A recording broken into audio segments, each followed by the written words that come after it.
میرا نام عمر رضا طاری ہے۔ پیارے باپا جان، میرا سوال آپ کی بارگاہ میں یہ ہے کہ رجب میں کھیر پوری کیوں کھاتے ہیں؟ رجب شریف میں سیدنا امام جعفر صادق علیہ رحمت اللہ الرازق کے ایصال ثواب کے لیے کھیر پوری بنائی جاتی ہے۔ حضرت سیدنا امام جعفر صادق علیہ رحمت اللہ الرازق کا وصال شریف جو ہے نا، یہ 15 رجب المرجب کو ہوا، تو اس نسبت سے سارا ہی سال کر سکتے ہیں، 15 رجب کو کریں تو زیادہ اچھا ہے، اس کی خاص وصال کی تاریخ ہے، تو انشاءاللہ عز و جل ہم بھی کریں گے، اور یہ جائز ہے کیونکہ یہ ایک ایصال ثواب کی صورت ہے۔ اب کنڈے ہی کیوں کرتے ہو؟ تو چلو میں کنڈے نہیں کرتا، آپ پتیلا کرو، بس آپ کو چھوٹ ہے۔ میں کنڈے کرتا ہوں، آپ پتیلا کرو، اچھا دیگ چڑھاؤ گے،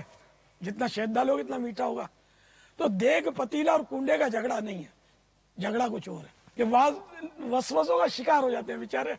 کہ یہ لگا بندھا یہ نہیں ہونا چاہیے۔ پر لگا بندھا کیا نہیں ہوتا؟ شادی کی تاریخ لگی بندھی ہوتی ہے، ولیمے کی تاریخ لگی بندھی ہوتی ہے، ہال لگا بندھا بک ہوتا ہے، اور کتنے لگے بندھے کام ہوتے ہیں۔ 14 اگست کو جشن آزادی لگا بندھا ہی ہوتا ہے، بہت سارے تاریخی دن لوگ مناتے ہیں، لگے بندھے ہوتے ہیں، عیدیں لگی بندھی ہوتی ہیں، ہر ہفتے ایک لگی بندھی عید آتی ہے، ہر ہفتے ہے، کسی کو معلوم؟ جمعہ، یہ حدیث میں اس کو عید کہا گیا ہے، جمعے کو لگا بندھا ہے۔ آپ بولو کہ نہیں ہم اتوار کو عید کر لیں گے، کوئی بولے نہیں پیر کو کر لیں گے، یار اس بار جمعے کو تھوڑی مصروفیت ہے تو ہم جمعے کی نماز کے بدلے ہم جمعرات کو جمعے کی نماز پڑھ لیں گے، تو یہ تھوڑی ہوگا، لگا بندھا جمعہ ہی ہے جمعے کی نماز پڑھنے کے لیے۔ چلو یہ آپ کہیں گے اس پر نص ہے، اور یہ کنڈے پہ نص یعنی کہ کوئی ایسی دلیل نہیں ہے کہ فلاں تاریخ کو ہی کرو اور کنڈا ہی کرو، تو ہم نے بھی فلاں تاریخ کو ہی کرو یہ تو نہیں کہا،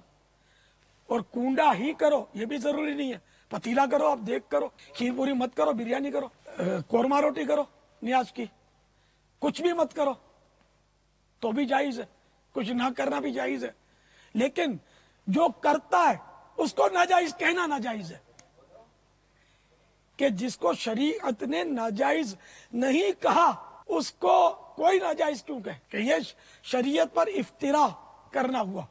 یعنی شریعت پر تہمت باندھنا ہوا۔ شریعت پر تہمت باندھنے سے مراد یہ کہ اللہ اور رسول پر تہمت باندھی نا اس نے۔ شریعت کیا ہے؟ اللہ اور رسول کے حکام ہے، تو یہ اللہ اور رسول پر تہمت ہے کہ نہ اللہ نے منع فرمایا نہ اس کے محبوب عز و جل و صلی اللہ تعالی علیہ وآلہ وسلم نے منع فرمایا، تو پھر یہ کہ آپ کیوں منع کرتے ہیں؟ یہ وسوسہ ہے، شیطان کے وسوسے کو جھٹک دیں اور خوب چیرج پوری کریں، کنڈے کریں، دونوں جہانوں کی برکتیں انشاءاللہ پائیں گے انشاءاللہ۔ لیکن وہی بات کہ ضروری نہیں ہے، کرے تو ثواب ہے، نہ کرے تو کوئی گناہ نہیں ہے، امر مستحب ہے، اس کو ناجائز کہنا گناہ ہے کیونکہ شریعت نے ناجائز نہیں کہا، ورنہ بہت ساری چیزیں ناجائز ہو جائیں گی کہ اگر ہر بات میں صراحت مانگیں گے نا کہ شریعت میں کھیرج پوری کہاں لکھی ہے، تو میں آپ سے پوچھتا ہوں بھائی اے وسوسوں کے شکار، شریعت میں بریانی کہاں لکھی ہے جو آپ کھاتے ہیں؟ اپنے بیٹے کے ولیمے میں 50 ڈشیں جو پکائی تھی، یہ شریعت میں کہاں لکھا ہے؟ آپ کو معلوم ہے کہ سرکار صلی اللہ تعالی علیہ وآلہ وسلم کا جو سب سے بڑا ولیمہ ہوا تھا انہیں کتنی دیگیں چڑھی تھی اور کتنے شامیانے تنے تھے پتا ہے کچھ؟ پورا ایک بکرا ذبح ہوا تھا، سب سے بڑا ولیمہ جس میں ایک بکرا ذبح ہوا تھا، تو باقی اس سے چھوٹے تھے، اب پورے ڈھگے مطلب کلٹی کر دیتے ہو، تو اس لیے مطلب یہ کہ ہر بات میں صراحت نہیں ہوتی، ایک مطلب یعنی کہ اصول ہوتا ہے، اصول یہ کہ ایصال ثواب جائز ہے، اور کھانا کھلانا اللہ کی راہ میں جائز ہے، اس کے بے شمار فضائل اس کی حدیثیں موجود ہیں، حدیثوں میں یہاں تک کہ کھانا کھلانا مغفرت واجب کرنے والے کاموں میں سے